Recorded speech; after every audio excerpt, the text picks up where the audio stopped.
它是全上海最時髦的菜場，模特在這個菜場裡走秀。最吸引人的建築呢，當屬我正前方的這一棟，可能是法租界洋行裡的中下層職員，它的住戶全部都是外資洋行的外籍高管。大家好，今天想帶大家來逛一下上海的烏魯木齊路。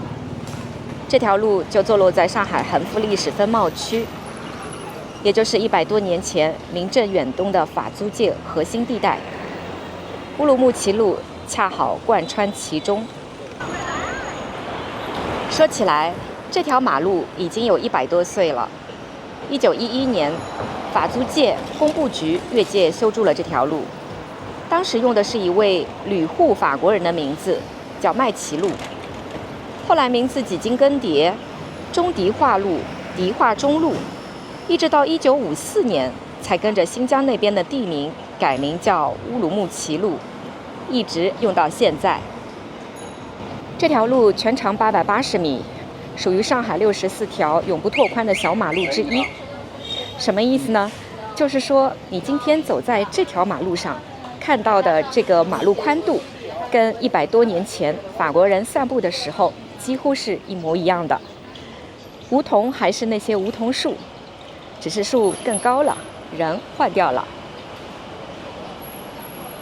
它的精華段主要集中在2節，淮海中路到衡山路，以及衡山路到永嘉路這一段。今天的視頻時長有限，我就帶大家走一走最精彩的部分，看看這條百年小馬路上到底藏了多少故事。走到烏魯木齊中路，有一個地方我必須要帶大家進去看一眼，就是我正前方的這一棟這2年火到不行的烏中市集。它其實呢就是一個菜場，但你要說它是全上海最時髦的菜場，一點都不誇張。整個菜場呢，它是室內的，還沒進門就能看到一整排的墨綠色的窗框，配上淺黃色的牆面，非常的清新。站在這裡拍照應該也蠻漂亮的。你看它門口還入駐了一家凱司令麵包房。那我們現在呢走進這個網紅菜場，去裡面看一下。哇，整個菜場是干干淨淨、整整齊齊。現在呢是下午的2點鐘，不是一個通常大家買菜的時間啊。一般呢大家就是在早上或者下班的時候才会來買菜啊。各種水果鋪、蔬菜鋪，你看這個地上也是很亮的，沒有一點點這種肉腥味或者魚腥味啊。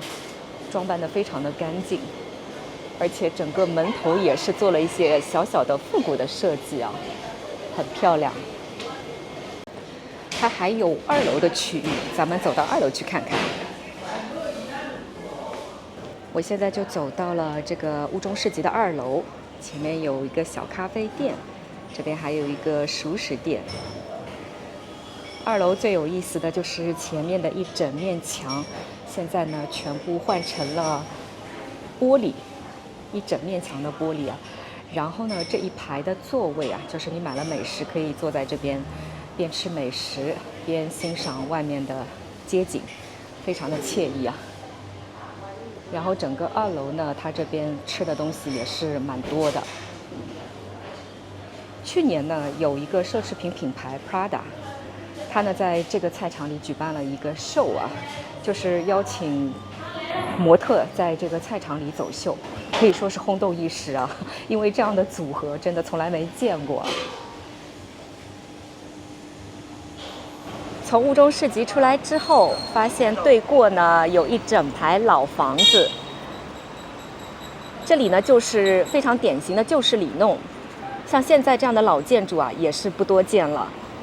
整棟建築呢是1934年建的，算下來也快90歲了。這邊呢以前的名字叫寶善里，30年代的老式上海里弄。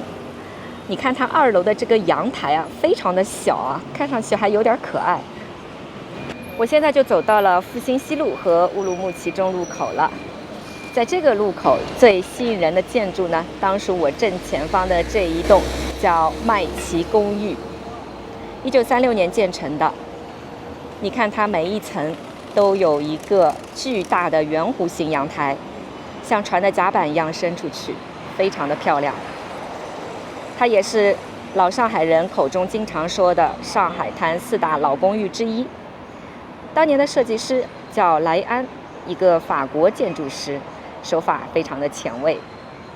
那說到麥琪這2個字，還記得我們開頭講的嗎？烏魯木齊路100多年前就叫麥琪路，這棟公寓就是以那條老路命名的，復興西路24號麥琪公寓。它把馬路的名字永遠地留在了建築上。走着走着就來到了烏魯木齊南路66號，現在叫梧桐院66號。這棟小洋房呢，就是出自著名的設計師烏達克之手，建於1932年，非常典型的英式鄉村風格花園住宅。那麼此刻呢，它是太平街道的一個黨群服務中心。另外1樓這一邊呢，是一個便民食堂，還有一個星巴克。此刻我就走到了烏魯木齊南路跟永嘉路的路口，在這個路口呢，有一整排老房子，雖然沒有被貼上優秀歷史建築，但這個房子一看就是上世紀30年代造的。這個就是當年法租界留下的里弄住宅，算下來也要將近100年了。你看它整體的樣子是上下2層的，下面呢開店，上面呢住人，現在依然有人住在裡面了。下面呢開着一些非常接地氣的門店，比如說牛肉麵館，還有快餐店。那100多年前這裡住的是什麼人呢？可能是法租界洋行裡的中下層職員，也有可能是小店主、醫生或者是老師。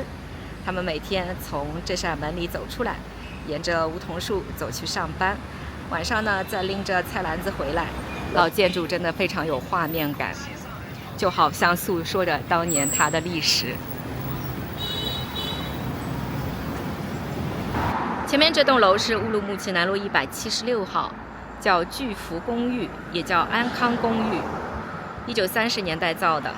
當年呢，它的住戶全部都是外資洋行的外籍高管。現在呢是普通市民的住家，1樓呢還會有一些商鋪。我現在就走到了烏魯木齊南路178號，那這裡面呢是一個小院子，有好幾棟樓。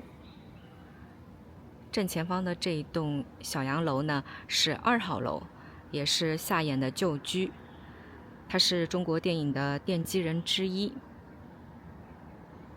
《風雲兒女》《祝福》都是他的作品。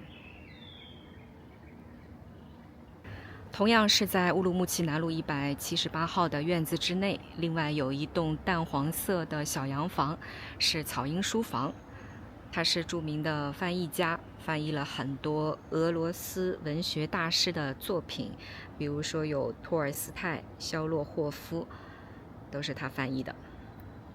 好啦，我們今天逛烏魯木齊路呢，就逛到這裡啦。